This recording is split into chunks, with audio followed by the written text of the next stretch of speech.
What's good, YouTube? It's your friendly neighborhood player partner, Chip the Hustler, man. We back with another reaction review. You know what I mean? Kind of like really a review, not a reaction, because I've seen it. Reactions, is more or less, you reacting as you watching it. So I already know what I'm talking about. So I don't need to say no more. But I need y'all to do me a favor, hit the subscribe, comment, and like. But we're gonna get straight to it. The first thing I want to say about this POWERBOOK IV. I'm gonna say about this one, but I'm gonna go back. Raising Canaan, in POWERBOOK II Ghost. First of all, hold on, let me back up. The OG Power and Raising Canaan, and all the powers got the best acting. POWERBOOK II Ghost got great acting and it got a great storyline. It got good acting. Yeah. I think those three got the best acting. If I had to choose, it would be the original Kanan and POWERBOOK II Ghost with the acting in that order. But the first three, like I said, got the best acting. And it's not me by any means ranking none of the shows. It's just me telling you who got the best acting. When it comes to favorite shows, I like all of them. Hands down. I like all of them. But POWERBOOK Force, by far, I think it has the worst acting per se. I don't know why, but I feel like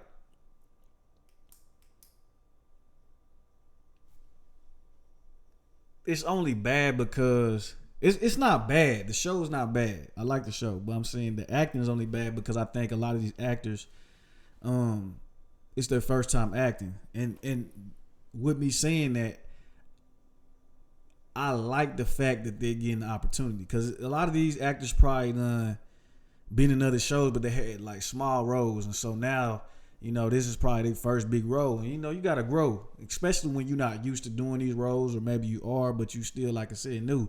You gotta exercise that muscle, so you ain't really gonna be just like the best at the shit. Especially, like I said, it's your first role. They gotta work what they got. You the best fit for the role, and probably the budget, and you gotta work what you got. So it's an opportunity, and I applaud 50 Cent and the producers for like giving these actors a chance, because you're not gonna get, you don't get the Denzels and you don't get the dancing Eldridge Arbors and the dancing I forget how this Idris whatever, I don't know how to say his name, the Lakeiths, the Viola Davises, all the other great actors, the Will Smiths, the Rocks, I'm missing a whole bunch, the Heath Ledgers, Mel Gibson, all that. You don't get none of them without them first coming through like certain shows and getting a shot, bro. Like, that's just what it is. Until somebody gets a shot and the opportunity to exercise that muscle and like expound on their craft, bro, you're not gonna get them. It's just what it is. You're not gonna get them. And then a lot of people like, they get on one show and they get that jacket on their back and they can't get it off. I mean, that's just most of like the entertainment industry, what I've noticed. Like, you got a few actors that's able to like hit this, and this, but most actors, for the most part, they don't really have like too much range. I know a few actors that got range out of this world. And that nigga that played on Atlanta, that played in a Jordan Peele movie, and he played on Bullet Train, the bigger dude, he got range. Daniel Kaluuya, I don't know how to say that. He got range. Lakeith got range. Denzel got range. Tom Hanks got range. It's a lot of actors that got range. Will Smith got range, but you get stuck in this category. And Omari Harvey, he got range. I feel like Michael Rainey got range as well, but you get stuck in this category, bro. You can't get that jacket off your back. But like I said before I get into the show, I'm excited and I'm happy that a lot of these actors are, and I got some of this stuff written down, not that part though, but that a lot of these actors have gotten a chance to be able to exercise their muscle and get on the screen. Like, this is their big break. So I've been hearing a lot. I be in these forums and I be watching YouTube and I be on Facebook like PowerBook Universe stuff, and people be dogging like certain actors, and I'm like, dog, yeah, certain shows the actors not like the best, but you got to understand they got to work with the budget, and you got to give people opportunities. Like for aspiring actors that you watching these shows and you want to act, like if you audition, bro, like I understand you're gonna be giving your best, and but I feel like, bro, until you get the opportunity, you can't. It's like your dream will never come true till you get the opportunity, bro. So you can't. You gotta like ease up on these actors, bro. Like you gotta give them a chance to like come into themselves, bro. Like I remember when Power first came on, and Tommy Egan, Joseph Core, who plays Tommy Egan, I remember his character development. He got better over time. Like he got super cold over time. Like, and he can act. Like, and I feel like it's also certain situations in the show, it makes it are natural. For instance, when Tommy was talking to his mama when she broke into her mama's house, she was searching for money, and he goes, "Ma."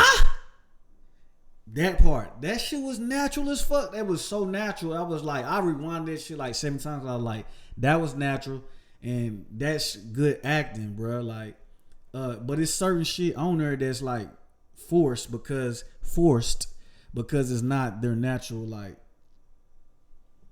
character. So like or just like them, and they're being something that they gotta learn to be. So it's harder, bro. Like you gotta understand, like Diamond. It kills me every time when he say certain shit. He goes, "That's my partner." Bro, just you know what I'm saying? I mean, like, bro, it's blocky and robotic, bro. You gotta just get through it. But again, a lot of these shows and this stuff is like a lot of these actors' first big roles. So you gotta give these niggas some grace, bro. Because I remember when I tried to ride a bike for the first time, or the first few times, nigga, I fell. I had scratches on my knee. That's just part of it. But we gonna get to it, bro. Enough of that. I wanted to make sure I expounded on that before we got to the rest. But with that being said, oh yeah, I would like to see many of these more opportunities, like more people getting to play. Like, of course, like the 50 Cents, man. I can't do nothing but applaud him for the work that he's doing. And then like the other multi-millionaires and billionaires that got shows and channels and shit, like. I remember Jay-Z had The Harder They Fall. Continue to put these young black people into place and change the dynamic of the entertainment industry, bro, so we can goddamn have our slice of the pie. I mean, like 50 Cent is nothing but a trailblazer for sure. Like I love to see it. And my bad, I'm digressing. It's a YouTuber that played Rojas on POWERBOOK IV Season 1. He played Rojas in the wheelchair, and I found that out, so I went to his YouTube. I was like, damn. Like, I would have thought he was an actor. Like, that shit is dope as hell. Like, the fact that he is a YouTuber and he auditioned to get on Power and he had a role. And it might get bigger. Like, I love to see that shit. Hopefully one day I can get on there and show y'all what I can do. But that shit was dope as hell. So, salute. And just continue to... I'm happy for these people and these opportunities. But, Tommy set off a chain reaction killing Chewy. We knew it. We know how Tommy can be. I don't think it was impulsive, but again, it's a part of the game. Like, especially when niggas flip flop, bro, and they know your motion and they know what you got going on, and especially disrespecting like that, bro. You gotta spank niggas sometimes. It's just what it is. But like I always say, when it comes to like whatever I'm reviewing and reacting, bodies bring police. You drop a body, bro, they gonna be sniffing around your shit. One thing that my daddy always told me when I was little, he was like, don't sit where you play it. Meaning, nigga, if you doing some shit you ain't got no business doing and you fucking around over here, don't bring your problems over here, because I promise you, you're gonna step in it. If you shit where you play it, I promise you're gonna step in the shit.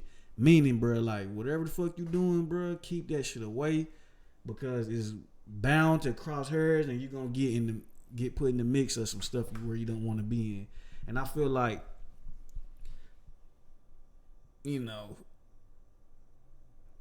that shit was a fine line of that shit.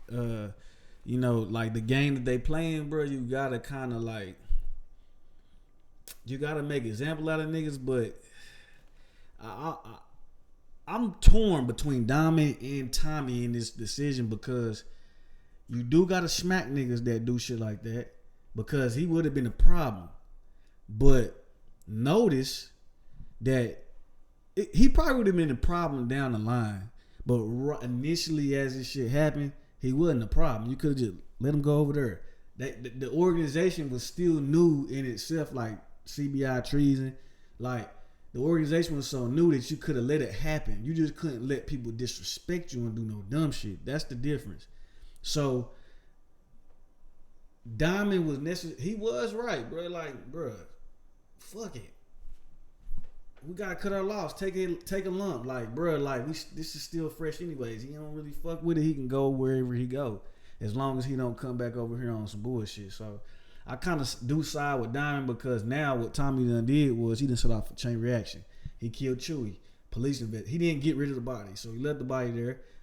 And I do understand like Chicago got his shit going on, so he probably left it there like, oh, it'd be another cold case, but. Nigga, they investigating into y'all. They trying to knock down the RICO. They trying to clean up the streets. So they looking at CBI. They looking at treason. They looking at fucking the Flynn family. They looking at the Serbs. They looking at all this shit. So like it's best that you keep your shit as tight as possible. And then on the other side of it is like Tommy don't know he's been identified yet. So he still think he out here moving like a ghost when really they know you here. They just, you know, you been popping up, you making your face too known. So that's why he's done set the train reaction out by popping his ass. And then the retaliation was Lil K not listening to Jannard calling a damn play, which he had no business calling the blitz, sending the whole blitzkrieg on niggas, which like, bruh, like when Diamond came to talk some sense into him, it was like, dog, you have no chance of winning. Your number's not there. You ain't got the product. We done took Cousin Buddy, so it's like, nigga, and I don't even know how they made that flip, but Marshall and D-Mac, but dog, think, nigga. Like, that's when you gotta have that consigliere or that older brother or that leader in your ear. Like, yes, you're ambitious, and I talked about this in something else. Your ambition can kill you because, yeah, you know, ambition, you know, it's great to have goals and you know, you high strung and you gonna go after what you gonna go after, but you gotta remember that you gotta be eaten and killed. Too ambitious will fuck you up. Too less, you ain't gonna get shit done. You gotta take and enlarge the opportunities that's before you, bro. And you can't just, like I said, just go murder niggas because you upset and make emotional decisions. And that's the issue with Jannard, bro. And then, so, okay, he pumped these niggas up. These niggas already mad because they nigga got clipped by Tommy. He put the battery in the battery in their back. And now they see Diamond come in. Now he kind of pulled back. Like, yeah, these niggas is emotionally charged up because they nigga got smacked. You know what I'm saying? So now they trying to like, alright, they looking for guidance, and it's like, oh, nah, hell nah, my nigga got killed and you ain't finna do shit.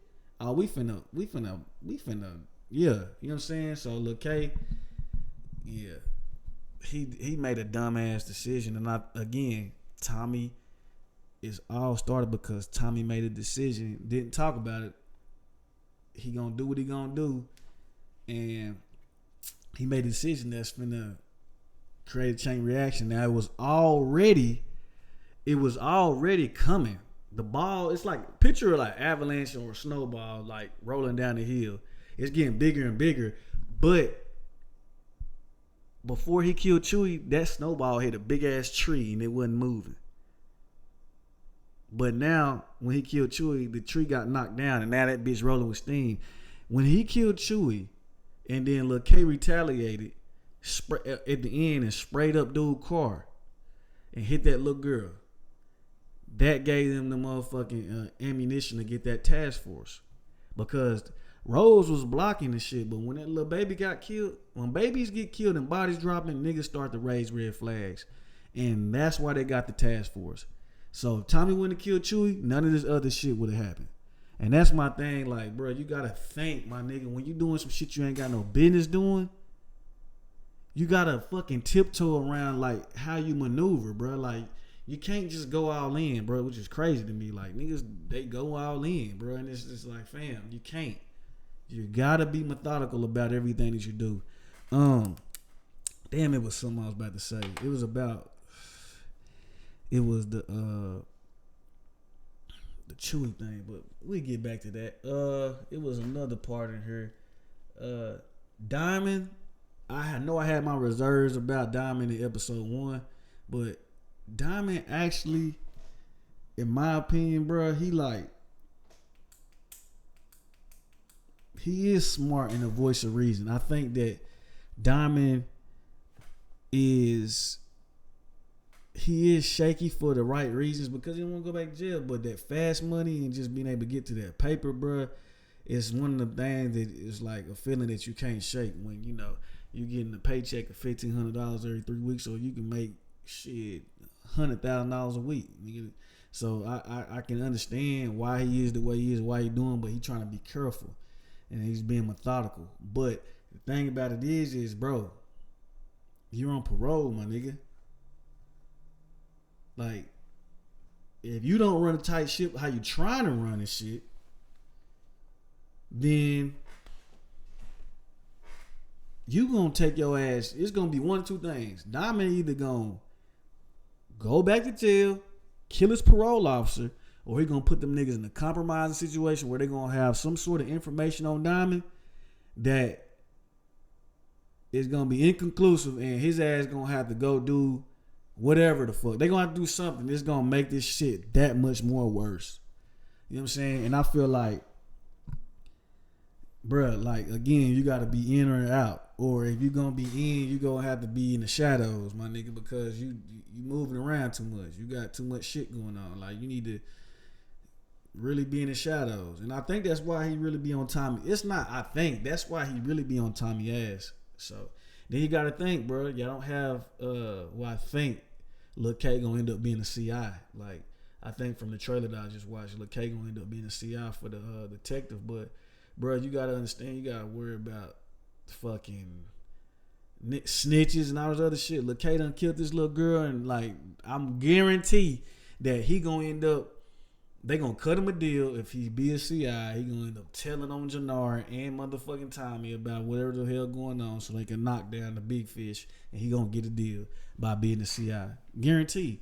You know what I'm saying? That's how that shit normally go. But bruh, again, with Diamond, bro, you gotta be, if you trying to stay out the jail and shit, or whatever the case may be, my nigga, you gotta really be in the shadows with this shit. Meaning you can't be trying to call the shots, nigga. You gotta make a decision. Either that, be in the shadows, or stay out the game, stay out the way, because again, you gotta make a choice, man. And it is what it is. I feel like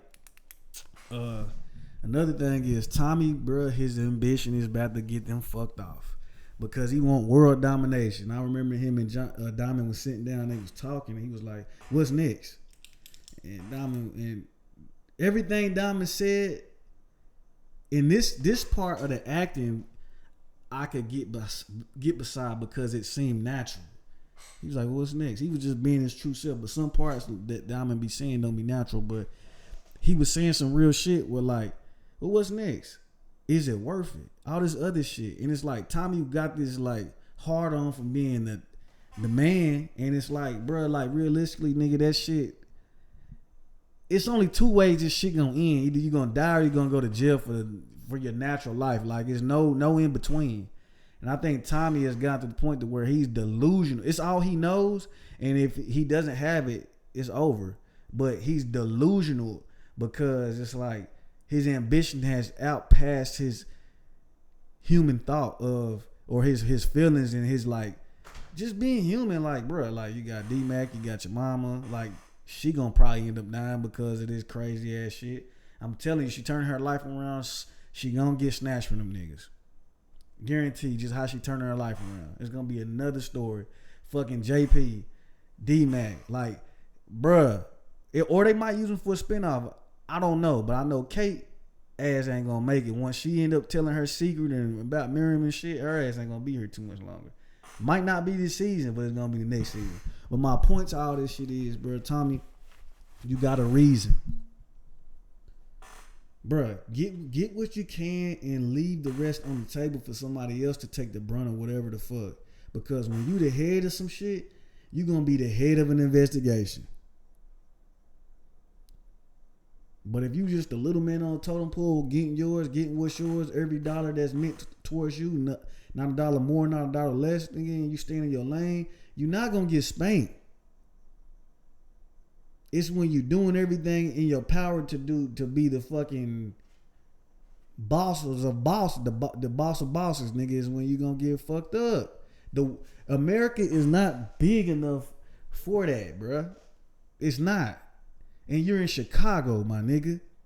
It's not big enough for the shit that you're trying to do, nigga. It's just not. And I feel like that's what's gonna get them fucked up. You already done faked your death, bruh.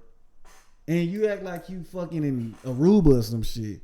No, nigga, you probably like 7 hours from New York. In a major city, my nigga. Trying to be the fucking kingpin of kingpins. Doesn't make sense, bro. So,